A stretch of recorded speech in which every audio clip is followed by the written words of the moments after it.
The Overman by Upton Sinclair. This is the story of Edward Blank, as he told it to me only a few days before he died. He told it as he lay half paralyzed, and knowing that the hand of death was upon him. I am by profession a scientist. My story goes back some 50 years, when I was a student.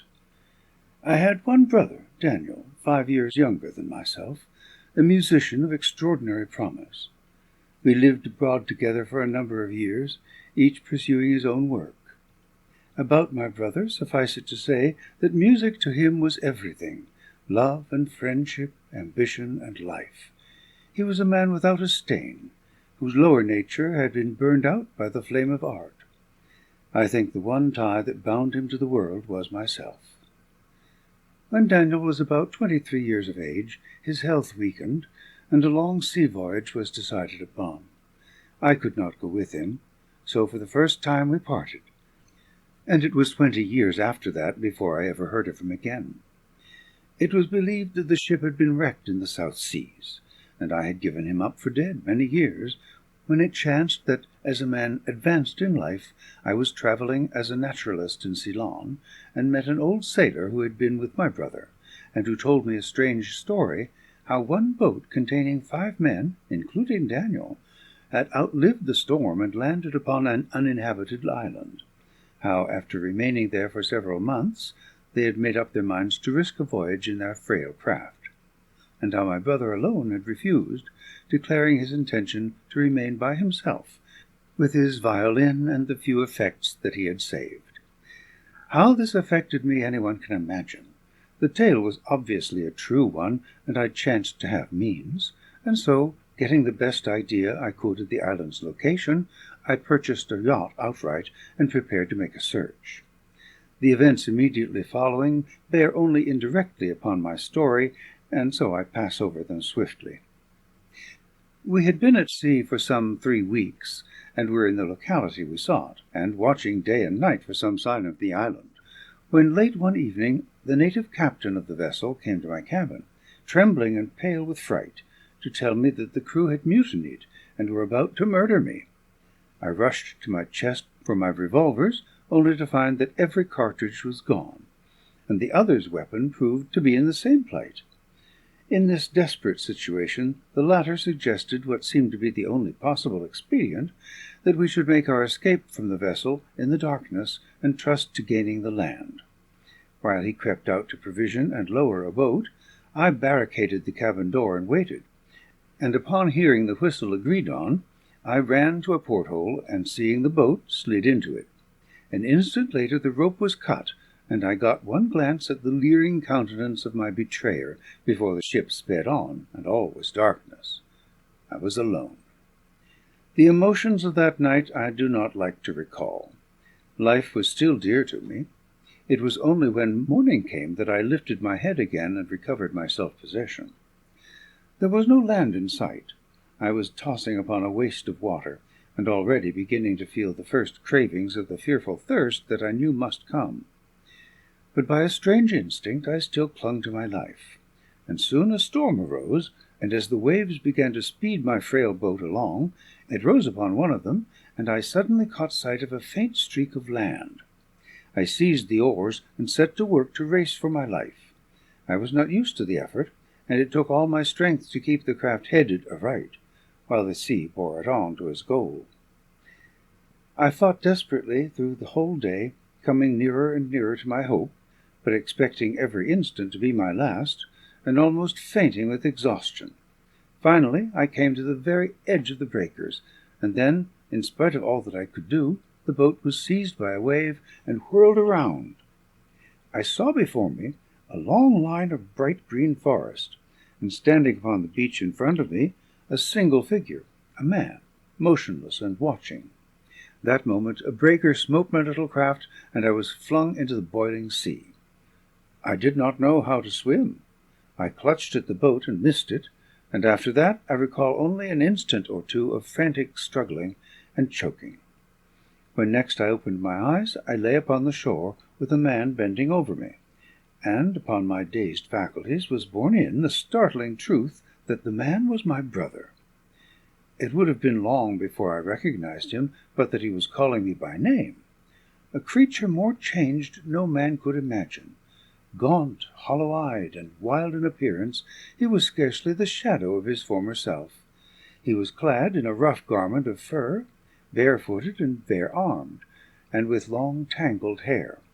But what most struck me, what struck me the instant I opened my eyes, and what never ceased to strike me after that, was the strange haunted look of his whole countenance. His eyes, swift and restless, shone from beneath the shadow of his brows like those of some forest animal. For the first few dazed minutes I thought of what I had read of men who had gone mad or had reverted to the beast under such circumstances as these. Yet nothing could exceed the tenderness of my brother's voice and manner to me.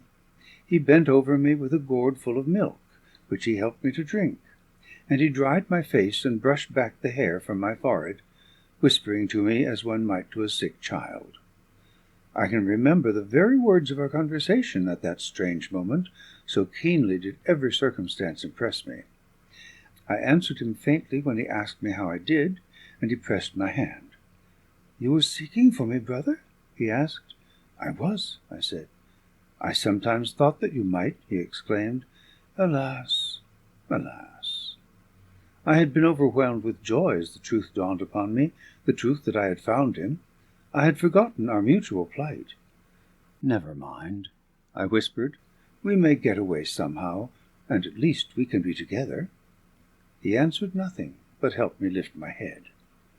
"How came you alone in that boat?" he asked. "It is a long story," I replied, shuddering as I gazed at the waves that were thundering on the beach before us. "I will tell it later." "You have been long upon the water?" "Only since last night," I said, and then, gazing about me suddenly, I cried, "And you have been here all these years?" "All these years," he answered. "And alone?" "Alone." I trembled as I gazed into his face. His eyes seemed fairly to burn. "How have you borne it?" I cried. "What have you done?" His answer made me start. "I have done very well," he said. "I have not been unhappy." The words seemed strange to me, but his voice was stranger yet. Surely there were signs enough of unhappiness upon his face. He seemed to read my thoughts. "Do not worry," he went on, pressing his hand in mine. "I will tell you all about it later." But my mind could not be turned away so easily. When I felt stronger and sat up, I came back to the question, gazing at his haggard face and the strange costume he wore. "You can make no better clothing?" I cried. "And for food, what do you do?" "I have all the food that I can eat," was the response, "and everything else that I need. You shall see." "But you have seen no one?" I persisted. "No ships in all this time?" "I have not wished to see any," he said, and then he smiled gently as he saw my stare of amazement. "I have not wished for anything," he said gently. "I have a home, as you shall see, and I have never needed company. Have you forgotten how it used to be, dear brother?" It took me a long time to understand his words. I was still gazing at him helplessly. "And you mean," I cried, "you mean that you still live in your music?" "Yes," he said, "I mean that." I was sitting upright and gripping his arm tightly. "And for 20 years," I gasped. 20,000 years would be all too little for music," was the reply. I sank back, and he wrapped his arms about me. "Dear brother," he said, smiling, "let us not go into that just now. Wait until tomorrow, at the least. Perhaps I can help you now, and we can walk." We had not far to go, and with his help I managed the task. Back from the shore rose a high cliff, and a cavern in this was evidently his home. At one side there was a pen in which were 3 or 4 captive goats, and upon the grassy lawn in front was a rough seat. With the exception of a fireplace and a path he had cut through the thicket, there were no other signs that the place was inhabited. I sank down upon the grass, and he brought me fresh water and fruits, and cooked rice, which I ate hungrily. Then, when I was stronger, I got up and began to examine his home. The cave was the size of a large room. It was dry, but bare of all furniture except a table and a roughly made chair and bed. My brother's possessions consisted mainly of a few objects, notably some tools, which he and the sailors had been able to recover from the wreck of the ship. There were a few skins which served him as bags in which to keep his provisions. His bowls and dishes were gourds and the shells of turtles. He was without artificial light, and he had only a few quires of writing paper from the ship captain's portfolio. For the rest, a violin without strings and a bow without hairs made up a list of the possessions, so far as I could make them out, and it was upon the strength of these that he had said to me, "I have everything that I need." With rest and food my strength returned, and before long my mind was altogether occupied with my brother. First of all, of course, my thought was of his home, of his surroundings and his ways. I rummaged about his cavern, wondering at his makeshifts, or rather at his lack of them. "You have no lamp?" I cried. "But, Daniel, the wax plant grows in this climate, or you might use tallow or oil." "Dear brother," he answered, "you forget that I have no books to read, and the few things that need light, cannot I just as well do them by day? But then the long nights. You sleep?" "No," said he gently, "I do not sleep." And later, with his strange smile, he added, "I live." "You live?" I echoed in perplexity, and then I stopped, catching the quiet, steady gaze of his eyes. "Just so," he said, "I live. I have never lived before." Most of all, I think, I was perplexed at the sight of his violin. From what I had seen of his youthful life, I could have imagined him spending all day and all night with that, but here it hung, useless as a stick of wood. "You could have made strings for it," I said. "I can make them for you." "But they would be of no use to me," he answered. "And all your music, you have given it up?" "The music I have to do with," he said, "has long since ceased to be music that anyone could play." "But, Daniel," I protested. "Listen to me," he said. "Have you never read that Beethoven never heard some of his greatest symphonies? Do you not understand how a musician can comprehend music from a score, and from that how he can create it in his own mind and enjoy it, without ever writing it down or hearing it?" "Then," I said, almost speechless with wonder, "then you compose music in your mind?" "No," he said, "I live music in my soul." These things were on the day of my rescue, after I had recovered from my exhaustion. The words which he spoke I no more comprehended than if I had been a child, but the strangeness of the thing haunted my soul, and my questioning and arguing never ceased. All of this he bore with a gentle patience. I had my youthful recollections of Robinson Crusoe, and as a man of science I could naturally not spend 2 minutes conversing with Daniel and examining his affairs without thinking some new device by which he could have made his lot more tolerable. I could as yet hardly realize that it was to be my own fate to live upon the deserted island for ever. All my thoughts were of what I should have done had I been in his place. He had no weapons, no traps, no gardens, no house, and so on. "But, Edward," he would say again and again, "do you not understand? Once more, I have no time for such things." "Time, time," I would cry. "But what else have you? What have you to do?" "I have my life to live," was the invariable response. "I have no time for anything else." We were sitting that afternoon beneath the shade of a great forest tree before the cavern. Suddenly, seeing again the dazed look upon my face, he put his arm about me. "Listen to me, dear brother," he said, smiling. "You remember Diogenes, who lived in a tub? That was in order that he might have to call no man master, and no thing, least of all his own body. And can you not see that a man's own soul is his soul just the same, whether he be on a desert island or in the midst of a city of millions? And that mind, emotion, will, he has the life of his soul to live." I sat surprised into silence. Then suddenly I felt Daniel's arm tighten about me. "Oh, my dear brother," he said, his voice lowering, "it will be so hard. Do you think I have not realized it, how hard, hard it will be?" "What will be hard?" I asked. "Your life, Everything you have to face," he answered. "How can you not see it? Do you not see that you have to live upon this island too?" "I have not thought of it much," I said. "I have been thinking of you." "I know it," he replied, "but I do not see how you were to bear it. I saw it all the while I watched you sweep in with that boat. I saw all the pain and all the sorrow, and it was long before I made up my mind that it was not best to let you die." I started, but he held me tight. "Yes," he said, "and I fear that I chose wrongly. Is it not strange that a man who has seen what I have seen should still be bound by such chains?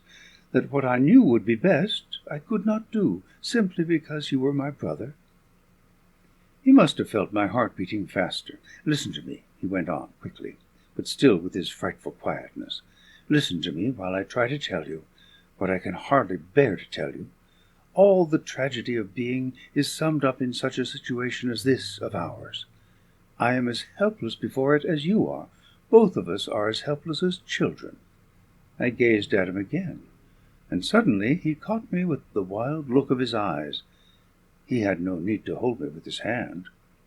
"Brother," he said, "you must think this out for yourself, as you can. I cannot explain it to you, cannot explain anything about it. Suffice it to say that for 20 years I have lived here, and that I have fought a fight which no man has ever fought before, and seen what I believe no man has ever seen. Knowing you as I do, I know that you can by no possibility ever follow me. It is as if I had found the fourth dimension of space. It is as if I dwelt in a house, through the walls of which you walked without seeing them. How you are to bear your life here, my dear, dear brother, I do not know. But the truth is merciless, and you must face it. You will have to live on this island all your days, I am sure, and you will have to live here alone." A sudden shudder passed through me. "Daniel!" I gasped. It seemed to me that his eyes were on fire.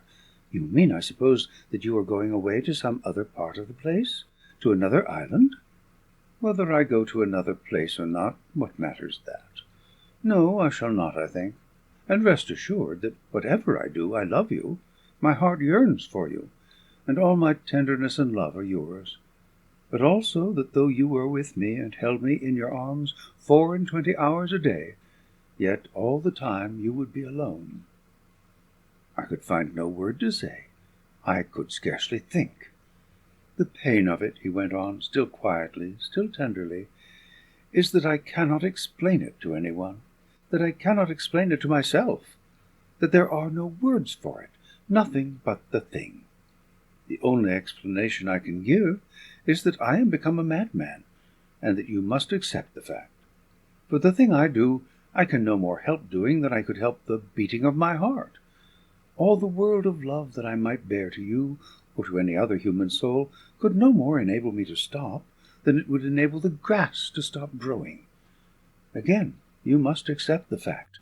You must learn to think of me as a man who is in the grasp of a fiend." There was a pause. Not once had I taken my eyes from my brother's, and I sat with my heart throbbing wildly. The strangeness of the whole thing was too much for me. At times I was certain that I was indeed listening to a maniac. When my brother began speaking again, I was at first hardly conscious of it. "Edward," he said, "I have thought about this, that perhaps my presence would be painful to you. If so, let me go away. Take what tools I have here, and make this place your home. You have knowledge at your command. You can plant and hunt and study, and do what you will. As for me, such things make no difference. I could soon make myself comfortable again, and perhaps—" "Say no more about it," I interrupted quickly. "If any one must go, let it be me, for I shall have need of occupation." For long hours after that strange experience, I was pacing up and down the storm-swept beach of the island. What I had heard had disturbed me more than anything before in my life. The whole surroundings contributed to the effect. The perils I had passed through, the terrible future which stretched before me, the loss of my brother, and the finding of this strange madman in his place. But I was by nature a practical person, scientific and precise in my mode of thought. I did my best to convince myself that solitude and suffering had unhinged my brother's mind. There is no use telling a scientist that he cannot understand a certain matter, and expecting him to let it rest. My mind was soon made up that I would study this malady, and perhaps cure it. My interest in the strange problem did more than anything else to keep me from realizing, to the full extent, the discomfort I must needs face in the future. When hunger brought my thoughts back to myself, I returned to the cave, where I found my brother pacing backward and forward upon a path which he had worn deep in the ground in front of his home. His head was sunk forward, his eyes on the ground, and it was evidently lost in deep thought. I spoke to him once, but he did not hear me. I walked by him and entered the cavern. I now set to work to make a thorough examination of his belongings, musing that perhaps the best way to get to the bottom of his strange trouble would be to provide him with some of the ordinary amenities of life. I found that the tools were not too rusty to be of service, and being a person with talent for doing things, I was soon interested in planning how I could make a habitable place out of the cave. In the latitude, I knew that a door and a fireplace would never be an absolute necessity, but I pleased myself thinking that they might not be useless when the storms blew in. Also, being blessed with much knowledge of the natural world, I flattered myself that before many days would have passed, I should have added considerably to the comforts of the house. I gave the balance of the day to a preliminary ransacking of the island. A scientist has an inexhaustible mine of interest in such an environment, and in the plans which I formed for work, I forgot everything else for the time, and so, towards sundown, I returned to the cabin. My brother was still pacing to and fro, exactly as I had left him. Taught by previous experience, I entered the cabin without addressing him, and set about preparing a meal. I had not gone very far before I heard his step behind me. "Edward," he said. "What is it?" I asked, turning. "I wished merely to tell you that you will not see me for a day or two. I wish you not to worry about me." I gazed at him in perplexity that was too great to permit of my framing a question. His haggard glance met mine again, and again he put his hand upon my shoulder with a gesture of affection. Then he turned and went slowly away. The incident diminished my appetite, for I had expected to interest him in my banquet. I sat for hours afterwards gazing out of the cavern entrance at the moonlighted grove, silent and desolate beyond any telling. I think I never felt more alone than just then. The problem was my only company. I had no idea where Daniel had gone, but after a feverish sleep I was up again at dawn, my mind fully made up for a search. I fear I drag out my story. It was nearly sundown when at last my efforts were rewarded. I was returning home in despair and misery when, suddenly, in the back of the same cliffs in which was our home, I saw another opening, and with a gleam of hope I hurried towards it and peered in. It was too dark to see, but I entered and stepped to one side in the darkness, and then, as my eyes adjusted themselves to the gloom, I saw my brother. I was unperceived, and I went forward until I could see him plainly. He sat on a block of stone, the edge of which his hands gripped tensely. With his face slightly raised, he was staring before him into space. I would describe, if I could, the impression which his whole appearance gave me. It was of a man undergoing some fearful strain. The knotted muscles stood out upon his arms, his nostrils were distended, his breath coming fast, and I could see the veins throbbing in his forehead. I stood for I know not how long, with my heart beating madly, a strange, indescribable fear in possession of me. Divining the truth instinctively, I moved in front of him and gazed into his eyes. He neither saw me nor heard me, nor gave any sign that he was conscious of my presence. Then, suddenly, unable to bear the strain any longer, I clutched him in my arms, crying wildly, "Daniel! Daniel!" To my horror, he gave no signs. Even then I clung to him. I shook him. I could feel the quivering of his tense arms. At last, completely overcome, I turned and staggered from the place. All that night I lay stretched out upon the bed, sleepless. I had studied medicine, but nothing that I had ever heard of bore any resemblance to this. Perhaps 2 hours after sunrise, as I was sitting with my eyes fixed in the direction of the other cavern, all at once I saw my brother appear. I sprang up in sheer fright. He was pale beyond imagination. He paid no attention to me, but went past me and entered the cave. He groped his way to his larder, and, sinking down upon the ground, took some of the food and ate it slowly. There was a bowl of milk which I had put there, and which he drank. Then he lay down, resting his head upon his arms, and fell fast asleep. I followed him in silence when he rose, his weakness apparently gone. He went to the spring which was near the cavern, and bathed his face and arms in the stream below it. After that he came towards me, and sitting down beside me, put his arm around me. "Dear brother," he said, "it was very good of you, but please do not do what you did again." "You knew that I was there?" I cried. "Yes," he said, "I knew it." "And why did you not answer me?" "I could not answer you, brother." And then, with a sudden gesture, he checked me. "I could not even tell you why," he said. "It must suffice you, Edward, to know that this must be, and that you cannot help it." "But it will kill me," I cried. "Perhaps," he said very quietly, "or perhaps it will kill me first. I cannot tell." We stood for some minutes without speaking. "Daniel," I ventured at last, "I had hoped that in the external ways I might assist you. Your food, perhaps." "I could not let you serve me," he answered. "I have no way to serve you in return. And besides that, I have learned to do cheerfully what little physical toil I must. The island is covered with food, you know."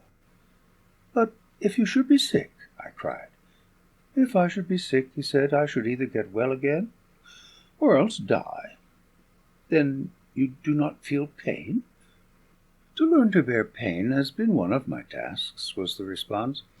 "I should think," he continued, changing the subject abruptly, "that if you had studied all your life as you did when we lived together, by this time you would not fear solitude, that you would find in this world enough to fill all your time." "I might. Perhaps I shall," I said. "But, Daniel, you have been here 20 years, and never seen a ship, so how could I know that the result of any studies of mine would ever be made known to the world? I have not even any paper to write upon."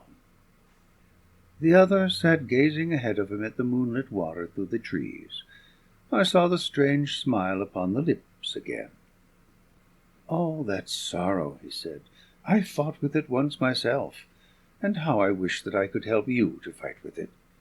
For a year or so I also waited for a ship, and wrote down the best of my music, and poured out the tears of my soul. But, Edward, I no longer write my music, and I no longer fear lest my work be not made known to the world." His voice had sunk low.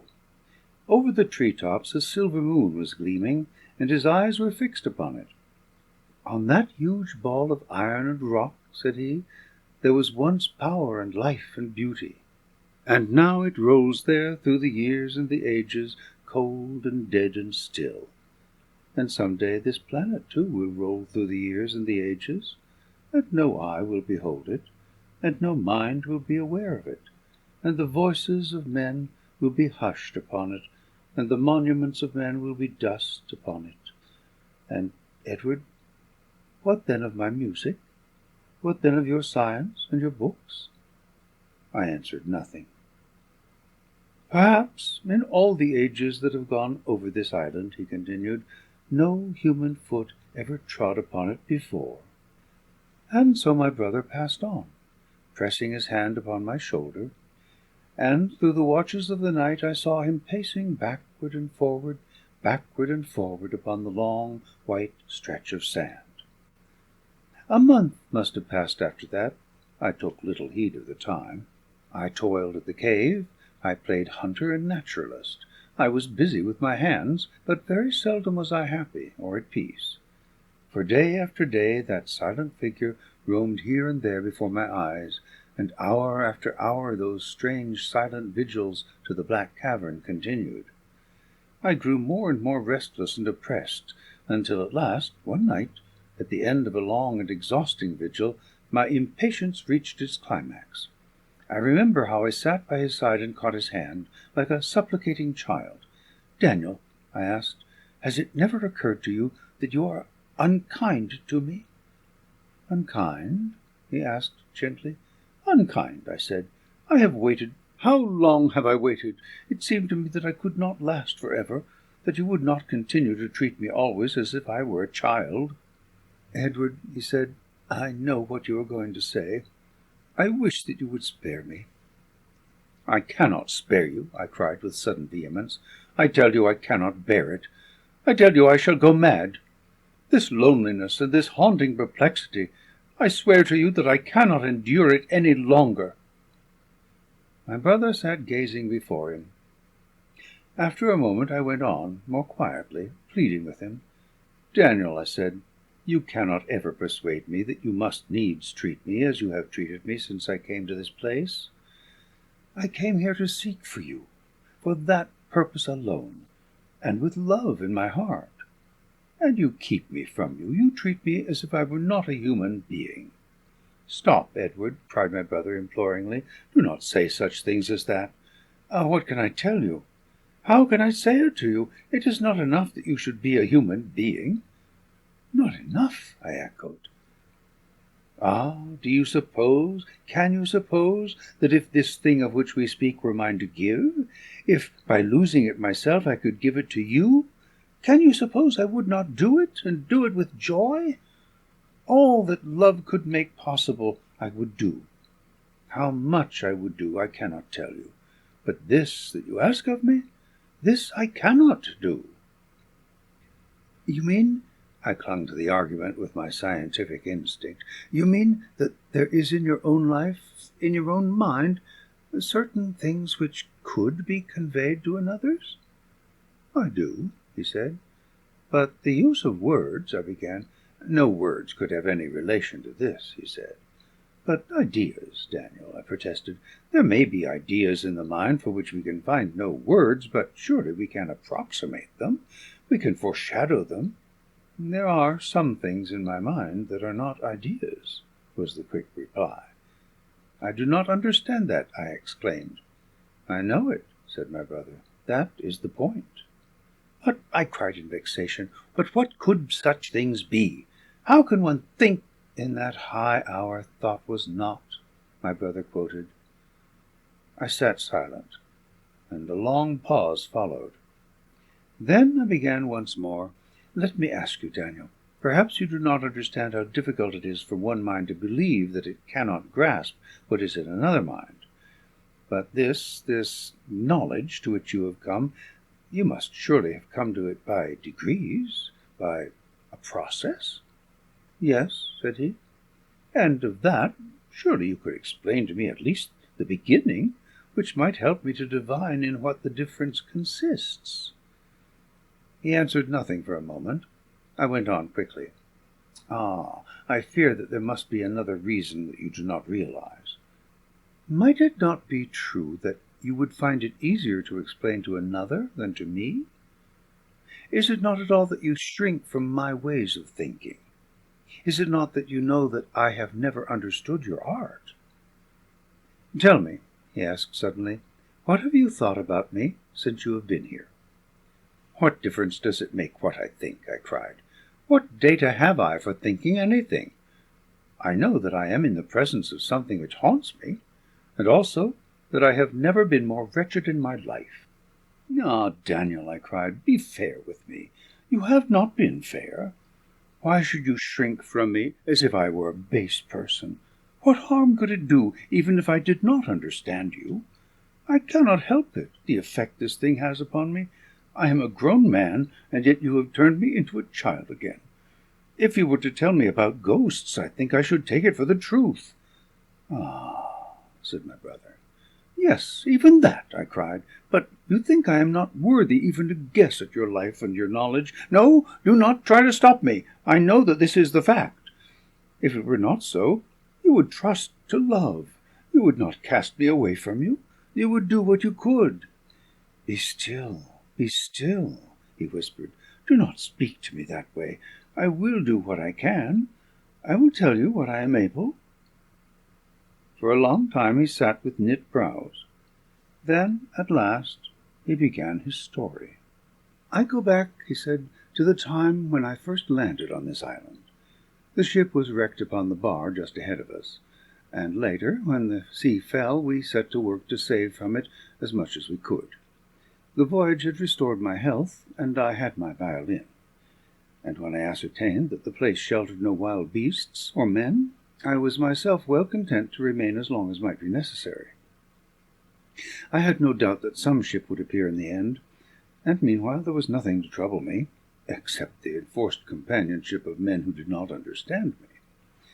In the end I escaped from that trouble with the plea that if I took up my residence at the other side of the island, I could better watch the sea, and so I built a tiny hut, and was, I think, as happy as I had ever been before.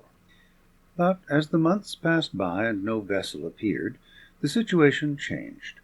I perceived that sooner or later my violin would be useless, and about the same time the sailors came to me to say that they had decided to rig a boat with a sail and endeavour to reach some inhabited island. It was the time of quiet seas, and they preferred to run the risk to remaining longer in isolation. I was then called upon to make the great decision. Should I chance my life with the rest, or should I trust to the certainty that some day a vessel would appear, and meanwhile devote myself to the work which loomed before me, the living of my life, the seeking of the power which I felt to be hidden in me, without any external assistance or reference whatever? Perhaps, had I seen the 20 years before me, I should have shrunk from the task, but as it was, I chose what was to be the bolder, to my companions the more timid course. After that, of course, there could be no half-way measures.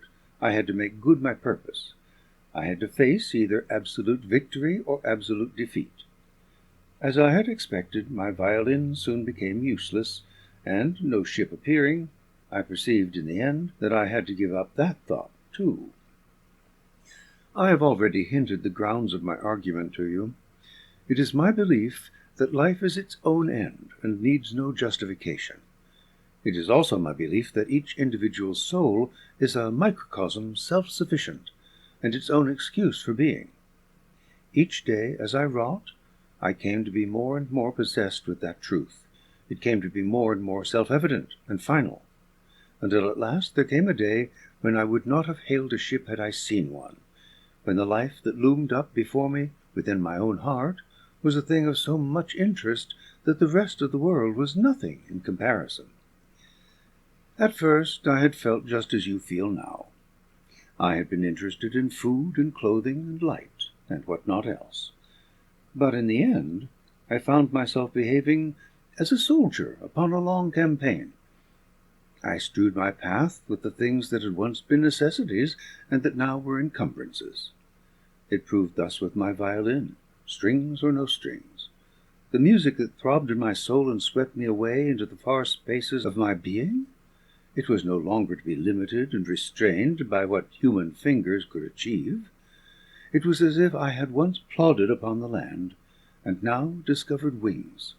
When the vision came to me, I no longer toiled for weeks to shape it and record it. I went on where the new light shone, where the new hope beckoned, and so, day after day, toward things with which it is not easy for words to deal. My brother paused for a while. I did not speak. "When I try to talk to you of these things," he said at last, "I do not know where I stand. I find myself thinking of the brother I remember, who was content to call himself a materialist. You ask me, what was this life that I speak of? Was it thought? Was it motion? Was it will? It was all, I think. Always it involved contemplation, the beholding of a universe of being, and the comprehending of it as an utterance of power. And always it was emotion, the flooding of one's being with an ocean tide of joy and exultation. And always it was will. It was the concentration of all the powers of one's soul in one colossal effort. But chiefest of all, I think, and what is hardest even to hint at, it was the fourth and the highest of the faculties of the mind. It was imagination. It is endless. That is the first thing that a man learns about it. It is the very presence of the infinite. And also he learns that it is at his command, that it is no accident, but his being itself, that he has but to call and it comes, that he has but to knock and it is opened unto him. It is that for which pilgrims and crusaders have fought, which prophets and saints have sung. And it is that, of course, which is the life of music. Music lies nearest to this mystery. To him who understands, it is the living presence of the spirit. Its movement is the building up of that ecstasy. Its complexity is the infiniteness of that vision. All the fullness and the wonder and the glory of it are there. I give but my recollection of my brother's words. He paused again and sat gazing before him. "I do not know," he said, "how much these metaphors convey to you. A long time had passed, some 8 years, I imagine, though I kept no count of the time. I was coming bit by bit to a new and strange experience, one which is not of this life, and one which would seem to you, I imagine, as altogether supernatural." "So," said Daniel, "you must believe me as you can. I have spoken of strange bursts of vision, sudden gleams of insight which shake one's being to its depth. Such experiences are not unusual. Poets have sung of them. But now there came to be something which, strange as it may sound, seemed to be not of a kind with my own soul, something which affected me with an indescribable fear. I fought against the thought, for I had no belief in the unseen.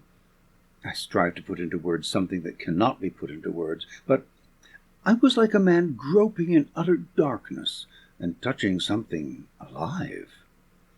I had fought my way into this unknown land, and everywhere I had gone, so far, the things that I achieved were of my own power, the impulses were those of my own will. But now, day by day, I was haunted by the unthinkable suspicion that into my life was coming something that was not myself. I was a bird mounting upon the air, and the air had a will of its own. It was something that repelled me, something that drew me. I wrestled with the thought day and night, comparing it with anything of which I had ever heard or known, but in vain. It was new to me.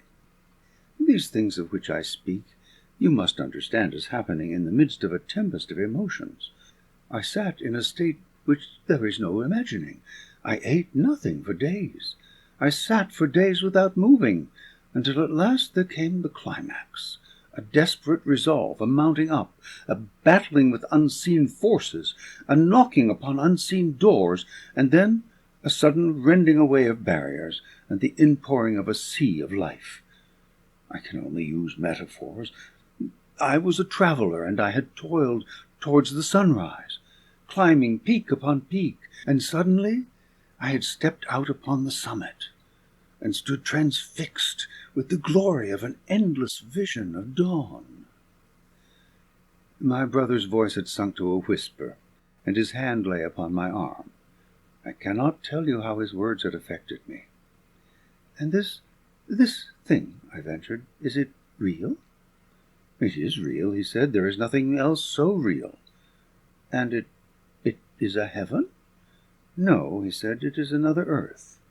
I started. "As a scientist," he said, "what do you believe about the universe? Is there life throughout it?" "I do not know. It is a possibility." "Yes," said Daniel, "but for me it is a certainty. It is a fact in which I live day after day." I had caught him by the arm. "Daniel," I cried. "It is just so," he said. "Another planet?" "I do not know," was the answer. "Another race of beings is all that I can tell you." "And are they human beings?" "They have passed entirely beyond anything which those words can mean to me." "And you know them?" "Yes." "And personally?" "More than personally." "How do you mean?" "I know them directly. I live in their lives. I know them as I know the symphony I hear, as one drop of water knows the sea." I was dazed. I could hardly think. And their name? I asked. They have no name, said my brother. They have no words. They have passed the need of language. They communicate with each other by immediate spiritual union. Their life is upon a higher plane than ours. They do not deal in ideas, but in imaginative intuitions. And then, Daniel, when you pass into that trance, it is that. It is that, he said. By an effort of my will, I lift myself into their consciousness. But because my physical and mental faculties have not been prepared by long ages of development, my time with them is limited, and I fall back to recruit my strength. And this has been going on for years? For 10 or 12 years, was his reply. It will perhaps be best for me to give the substance of what he told me in the long conversation which ensued. I do not know where these people are, he told me. I only know that throughout the universal space they are the race which is nearest in its development to our own. I do not know what they look like. I have never seen nor heard them. I only live their lives. I do not ask them any questions. Our relation is nothing of that sort. It is as if they were playing music which I heard, but also as if their music was their whole life, so that I know all they have and do. Their presence comes to me as the inwelling of universal joy, of love and worship and rapture, unending and unthinkable. Their life is infinite variety, immediate and perpetual expansion, spiritual insight developing in a ratio determined by the will of the individuals. It is as if a man were to witness the springtime arising of nature, but taking place in an hour instead of 3 months, and he comprehending it not from the outside, but living it as a bursting forth of song. And to this song there is no limit? I asked him. When you speak of the soul as being infinite, said Daniel, you do not mean that it extends merely beyond your thoughts, but you mean that you may heap quantity upon quantity, and multiply quantity by quantity in any ratio and at any speed you please, and still have infinity before you. You mean that these beings understand what is going on in each other's mind? They understand all minds as you understand your own. It is in the nature of spiritual passion to mingle at a certain stage of intensity, like electricity in the lightning flash. This race has developed a new sense, just as man has developed senses which are not possessed by lower animals. And these people were once men, presumably, and then they have escaped altogether from the sorrows of life? Say rather, he answered, that they have escaped to the sorrows of life. The essence of life is sorrow. It does not seem so from your picture, I said. That is simple because my picture is not understood. Every one of these beings of whom I speak bears in his bosom a pain for which there are no words. Every one of them, there are countless numbers of them, living each in my consciousness as the voice of one instrument lives in a symphony. Each one is a Titan spirit, wrestling day and night without end, without possibility of respite, and bearing on his shoulders a universal load of woe. In no way could you imagine one better than as a soldier in the crisis of the battle, panting and blind with pain, dying amid the glory of his achievement. And such a life, I cried, why do they live it? They lived it because it demands with the voice of all their being to be lived, because the presence of it is rapture and unutterable holiness, because it will allow no questions, because it is instant, imperative, and final. It will be lived. I sat in silence. Do I gather from your words, I asked, that immortality is not one of the privileges of this race? He smiled again. The spiritual life, he said, does not begin until the thought of immortality is flung away.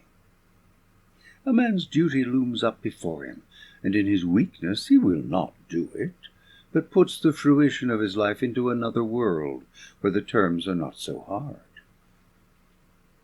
"This people," I asked, "what do they know about God?" "They know no more than men do," was the answer, "except that they know nothing. They know that the veil is not lifted. It is not that for which they seek. Life is their task, and life only, to behold its endless fruition, to dwell in the beauty of it, to wield power of it, to toil at its whirling loom, to build up palaces of music from it. Ah, my brother, why have you never lived a symphony?" "These people have no physical life?" I asked. "Assuredly they have," was his answer. "It is a life which does not enter their consciousness, any more than, for instance, the beating of your heart and the renewing of your tissues. They have attained to mastery over the world of matter. They temper the seasons to their wish. Disease and ill health they have banished entirely. And understanding the ways of nature, they create their food at will. And their society knows no rich and no poor? Their government?" "They have no government," he said. "Their law is their inspiration." Until far into the night we sat talking, and then early in the morning, as I went out upon the beach, I saw a ship standing in towards the shore. I recall, as if it were yesterday, how my heart leaped up, and with what an agony of uncertainty I stood waving a signal. And then I rushed to see my brother, shouting the news aloud. Startled with his own thoughts, he gazed at me in perplexity. "A ship has come!" I cried. "A ship!" "A ship!" he echoed, and then, with a sudden light, "Oh, I see!" "Come!" I cried. "They will take us aboard." But my brother shook his head. "No, Edward," he replied, "I cannot do that." I started. "No," he said again, "do not ask me. You go, but let me stay here unto the end." "What can you mean?" I cried. "Can you really suppose that I would leave you?" "I am not fitted to travel," he said. "I do not wish to change. And I could not face the thing which you call civilization. It has no interest for me." "But we can live in the country," I cried. "I have money. Nothing need trouble you." But all my arguments made no impression upon him. He would only repeat that he desired to be left alone. I tried to move him by saying that I would not leave him. I might stay if I chose, he said. He could not help that. But if I were wise, I would leave him to his own life, and I would not subject him to the pain of meeting the strangers upon the ship. They would not understand, and they would only cause him vexation. And even while I was protesting with him, we heard the shouts of men upon the shore. He rose up and laid his hand upon my shoulder, and kissed me upon the forehead, saying, "Be wise, or let me be wise for you. Respect my judgment, and let me go." And so he turned and started away toward the centre of the island. At the edge of the thicket he turned and waved his hand to me. I never saw him again. End of The Overman by Upton Sinclair. Read by Thomas Copeland.